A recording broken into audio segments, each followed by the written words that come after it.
Okay. So Bezat Hashem, we're back in the limud of Halachot Shabbat in Siman Reish Mem Dalet. Okay, we're gonna say today is the second day of the month of Elul, Thursday, the 5th day of the week of Parshat Shabbat Shoftim. So the halacha says Dalet. Bechavod Rabbi Azor. No, Dalet. First we read the Shulchan Aruch, and then we'll go down. No, Dalet. Halacha Dalet. Siv Dalet on top, all the way on top. Yeah, you're in the right place. No, you're on the wrong page. It's supposed to be page 10 by you. Page 10. One more page. Yeah, that's it. Page 10. Dalet. Okay. Shulchan Aruch. Bechavod Rabbi Azor. מלאכת פרסיה. מלאכת פרסיה, אפילו במיטלטלין, כגון. במיטלטלין, כגון ספינה הידועה לישראל. דינה כמו מלאכת מחובר. So he says like this, if you have anything that's done publicly, even something that is movable object, he says the word sfina. If he really means sfina means a boat, which is obviously movable. So if any construction that will be related to be done on it on Shabbat will be the same laws, all the laws will apply as a regular structure. Like again, sfina that's a big item, even though it's movable, right? So let's go to Mishnah Berurah. Let's jump into Mishnah Berurah. Just anything that's, as we said, all the related laws that were related into the property that is connected to the ground, so it should be related to this. I don't know if sfina over here really means boat. Let's see in a second. Maybe no. So Mishnah Berurah explains, Hayadu Israel, which is known to be that it belongs to a Jew. Everybody down there? And Asif Katan Chav Gimel. On the bottom. Yeah. And Ma'ir She'oseh Ota Birshut Israel. Okay, so he's saying it's not that he is doing in front of everybody. You would think Befaresia, everybody knows this belongs to the Jew. No, Lav Davka. Yeah, it's not necessarily. And Ma'ir, it's not talking about Oseh Ota Birshut Israel, that he is building this boat in the Jewish property land. If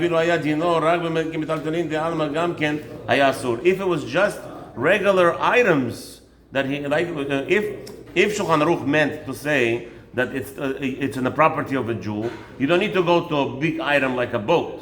You could just say even creating a kippot. Let's say you hire a goy to sew your kippot. That will be also asur on Shabbat on your property. In the Muchach b'Siman Reish Nun Dalet, we'll see over there that in Siman 252, Reish Nun Bet. De'ah v'mitaltelin asur im oseh ota b'Reshut Israel. So anything that's movable items, small items that he does for a Jew, it will be prohibited to do it on the Jew's property. Ela Ma'iri. So what does Shulchan Aruch discusses? Shelo bevito. So we're talking about where the item that's being constructed, it's not in his possession, in his properties. Vayen v'magen Avraham. That's not in the properties of a Jew. So look at what it says. Look at the Magen Avraham. U'sha'arei achronim. Where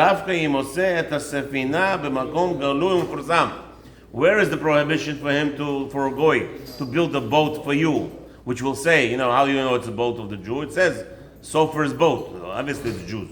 Who is a Sofer? I ain't gonna see a goy who's gonna be called Sofer's boat. So everybody knows. So he says that is obviously talking about where it's in public domain, where it's revealed to all that the goy is building a Sofer's boat. But, however, if he's doing it in a manufacturing plant, in the plant itself, where there's, I guess, right?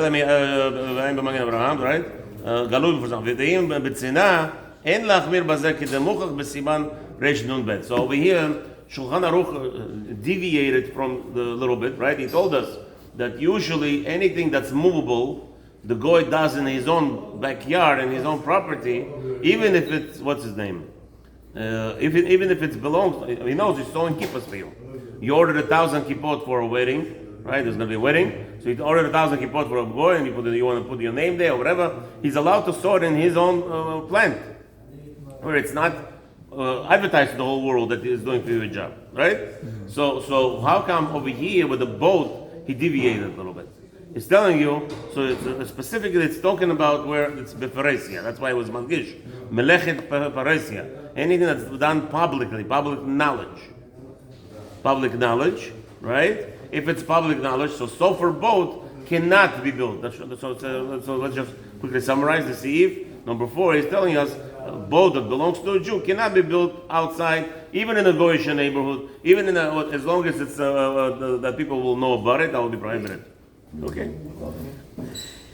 Siman Hey Bechavot Zohar, one more Siman. We have time until they come here to start Shacharit. Have a wonderful day, Avadia. יהודי לשנה או לשתיים שיכתוב לו או שירוג לא בגד. אחרי זה כותב והורג בשבת כאילו קצץ עמו שיכתוב לו ספר או שירוג לו בגד שהוא So he says like this. So the rule is, if you hired a goy for a year or two to either write for you a book, right? I don't know what, the government hired you to write a math book or whatever. So now the goy, you hired a company or a goy to put it all together for you, right? Or he's sewing material, he's sewing for you, kippot or whatever. Then, so if it's a year or two job, it's a job. Let him do it on his Shabbat even, not a problem. You don't have to prevent him from doing it on Shabbat. Why? Because you told him this is a contract. A year or two, let him do whatever he wants. This that he wants to do it on Shabbat, that's his problem. So not a problem. Because he could do it anytime he wants. However, the rule is, number 1 rule, even though it's a contract daily, you cannot have a detailed description of payment on a daily basis. Like again, the mechanics today. I don't know if it's a lot of leniency in reference to mechanics. Most mechanics, even though they give you a general price, $2,000 to clean your motor or something, but it's clearly states on the wall that everybody works here daily and there's a daily price. So I don't know. But if they give you a flat price, they give you. It doesn't matter. It doesn't matter. The price that you settled with him is לא מסלימים את שחרית פה? לא, שם, בגדול. Oh, ברוך השם, time to learn. Thank you. להכריז. In the big shoe. Okay. Maybe the best thing is to put up a sign. This way. Thank you very much. Thank you. Okay, anyway. So, what was I saying? I'm sorry, I got interrupted.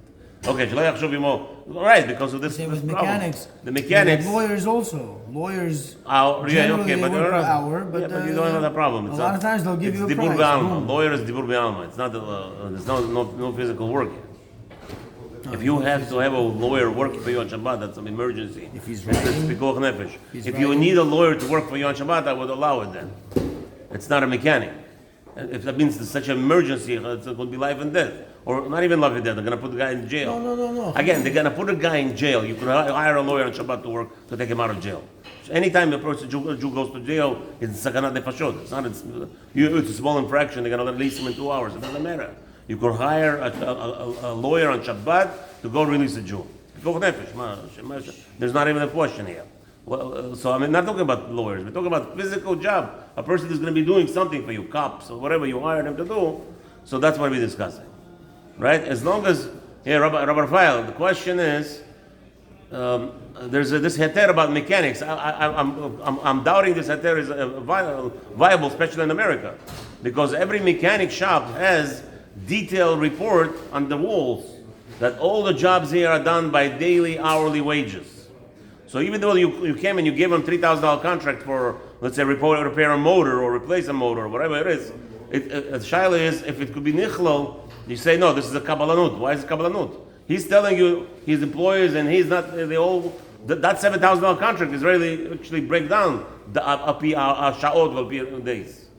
Right, but that's how covenants work, because you're not paying for the hourly wages, you're paying for the company's paying their employees hourly wages. Right, but he's telling you the chatchila. They can do it on Friday. Again, I understand that. Shabbat, you're not hiring them on Shabbat, you're hiring them for your car. I understand that, but that would relate to where when I hire a contractor, he doesn't tell me what he pays his employees. That's not my business.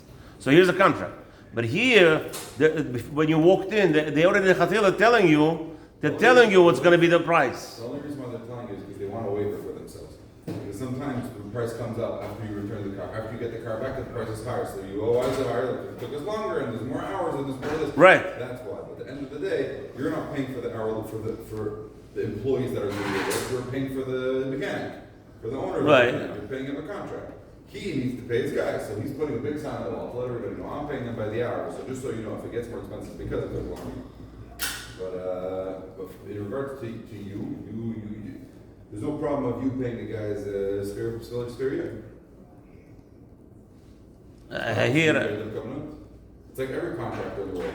It's not. How would I ever have a contract on jobs? He pays his guys hourly. But he doesn't let me know. I don't care about it. And that guy, he could do it whatever he wants. It has to do with him letting me know. It has to do with who I pay. Okay, yeah. Let's see. ולא יעשה מלאכה, let's continue, ולא יעשה מלאכה. בבית ישראל. רגע, continue, you stopped. ולא יעשה המלאכה בבית ישראל בבית ישראל. Yeah. Another condition is that you don't do it by hourly wages. You don't specifically discuss the hourly, or you don't even pay him daily, right, or hourly. And another condition is that he cannot sew your kippot in your house on Shabbat. Yes? No, בבית ישראל, בג'ויה.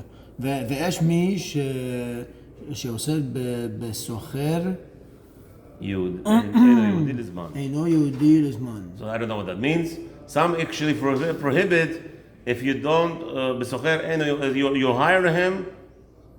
יש מי שעושה בסוחר אינו יהודי לזמן for a specific period. I don't know what that means. I mean, Mishnah Berurah is going to explain, obviously. Okay, let's see Haggah, and that, so now even the Haggah is going to explain to you. This is talking about specifically when you hired him for a specific job. You go on. What are we talking about? Beged le'erog or sefer lechtov. You told him, sew me a garment or write me this, put this in, type this up what I wrote. אבל כששכרו לכל המלאכות שיצטרך תוך זמן השכירות לכולי עלמא אסור. One second. So he's telling you, however, if אבל בששכרו, you hired a goy, לכל המלאכות שיצטרך תוך זמן השכירות, that you need him to, I guess, work in the specific time that you hired him, לכולי עלמא will be prohibited. What is going on? Did Yosef will explain that? כמו שהתבאר סוף סימן רש מ"ז. So you hired a goy that you need the solution. The solution should be presented, I guess, during the specific time. You see, maybe I don't know what it means. I don't know. Ish Mazliach throws in something here. Let's just see Ish Mazliach. V'da'at, Ish Mazliach. V'da'at marana kisvara rishona. So Ish Mazliach explains, and this so v'yesh mi she'oser. The Shulchan Aruch told us that some actually prohibit goy working for you on Shabbat, even though you hire him for a specific time. Okay, what does that mean? We'll see in a second. So what does that mean? So he says, however, Maran doesn't hold like this shita. He holds it like if you have a contract. Once you have a contract,